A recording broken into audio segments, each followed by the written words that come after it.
Greetings to all storm riders and slayer of dragons. I told you all a while back that I was rereading all of the Chronicles of Narnia. After reading a book, I flip through Amazon or Netflix and see if there's been a movie made about it or not. After reading The Dawn Treader, Tabby and I sat down and enjoyed watching the movie adaptation of it. If you haven't read the book or seen the movie, I recommend it to you and your family. I think you will find it entertaining and enriching, and I hope not to give too many spoilers today. It has many beautiful moments in it, too many to tell you about. Eustace, who is the most negative person you've ever encountered, turns into a dragon as a curse. If you are unfamiliar with the story, I don't want to ruin anything for you, but Eustace the boy carries around with him the weapon that slayed Eustace the dragon.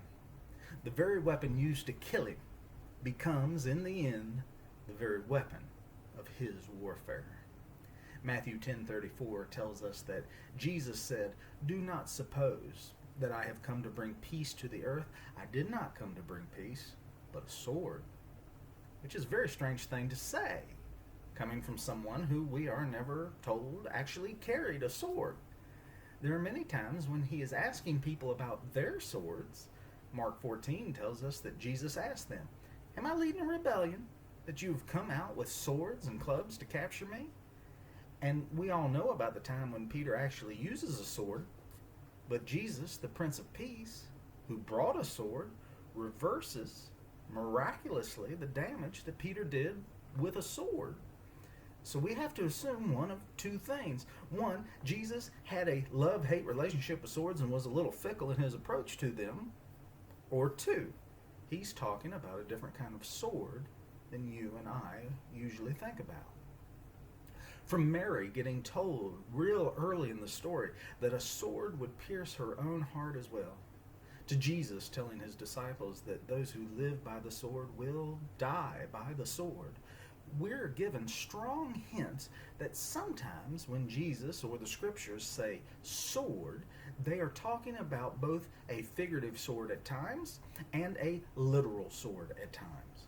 But in the spiritual realm, we slowly awaken to the fact that a sword of light and a sword of love is just as powerful, if not more powerful, and we know that it is, than the sharpened wedge of metal that we use to hurt and kill each other in wars. Hebrew 4 verifies this idea. It says, "For the word of God is alive and active, sharper than any double-edged sword. It penetrates even to dividing soul and spirit, joints and marrow. It judges the thoughts and attitudes of the heart." Many times, a Christian enters into a situation believing themselves to have somehow fallen short because they did not in the moment feel love, or they feel as though they have faked something and feel a little two-faced for doing so. And while there are definitely some times that a Christian should allow the feelings and guilt of hypocrisy to help them course correct and make better choices in this life, I believe that sometimes it is just because they've been trying to wield a sentimental love around, which is about as useful as a Nerf bat, instead of actually drawing their lightsaber and weapon of the warfare to handle the battle at hand. Jesus did not come to bring peace, but a sword, says the Word of God. But the good news is that once the sword of his word has done its job, peace is the outcome of the battle, and it is the outcome of the victory over the old man of sin, which must die. In other words, the sword of the king brings the king's peace to those territories that it has conquered and subdued. So, now we have to ask ourselves a tough question. Are we the hunted, or are we the hunter? I'm going to use an example here about video games, but I hope that you sports fans will find enough in common with me to be able to perhaps picture it as your favorite and least favorite teams facing off against each other. I have found that many times winning a game is more about mindset than about skill.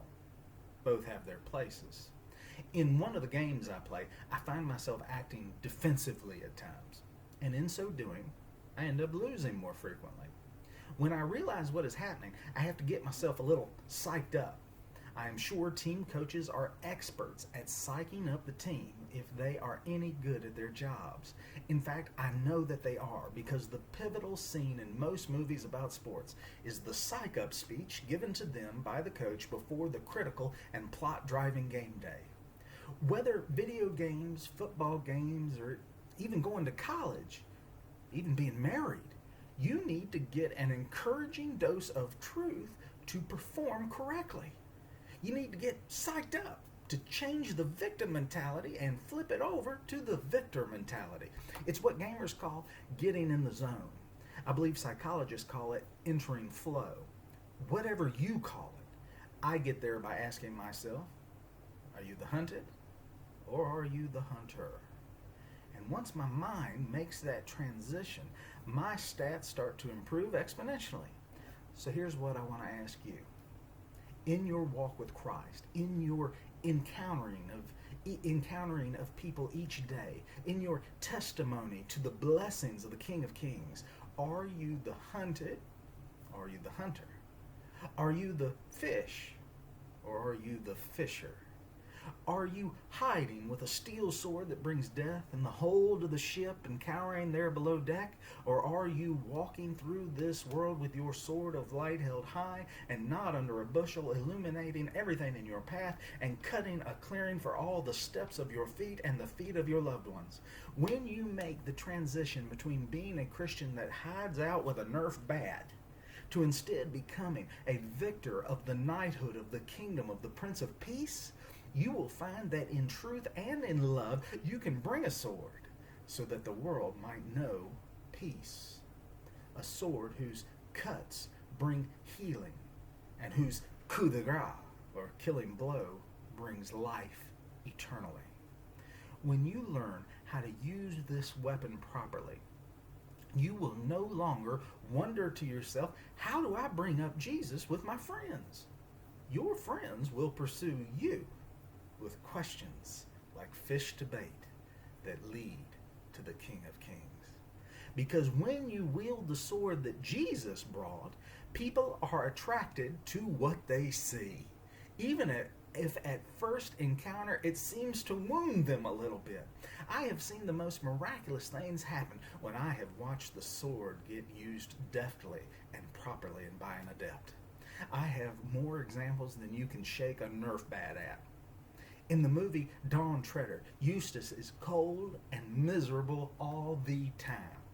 And now the ship has been caught in a 14-day storm.